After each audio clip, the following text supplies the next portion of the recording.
What hidden hunger marches rocked Europe during the Great Depression? Imagine walking 4 miles through cold streets, carrying banners, and demanding basic needs like food and work.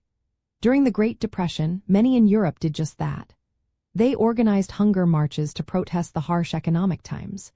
These marches were big gatherings of unemployed workers, mostly in Britain, who wanted to be heard. They marched from struggling towns and regions to political centers like London to ask for help. In Britain, hunger marches started as early as the 1920s but grew larger in the 1930s.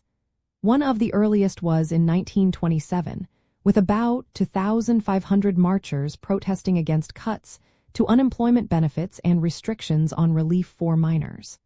They faced hostility from police and authorities, but they kept marching.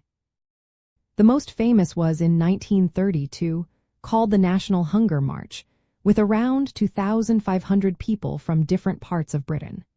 They marched to London to demand better social support and protested against the means test, a policy that made it harder for unemployed people to get benefits.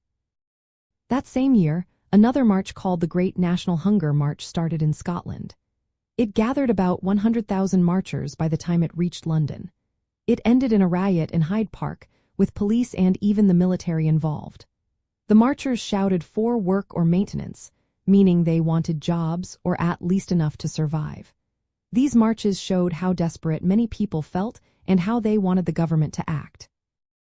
Later marches in 1934 and 1936 kept the momentum going. The 1936 march had support from trade unions and Labour politicians like Clement Attlee and Aneurin Bevan.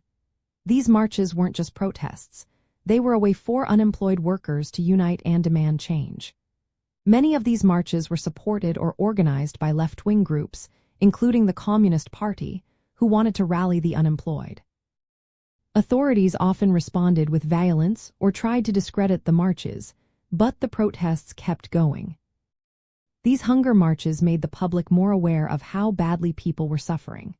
They pushed governments to think about social welfare and helped shift political support towards socialist ideas. They showed that even in tough times, people could come together and stand up for their rights.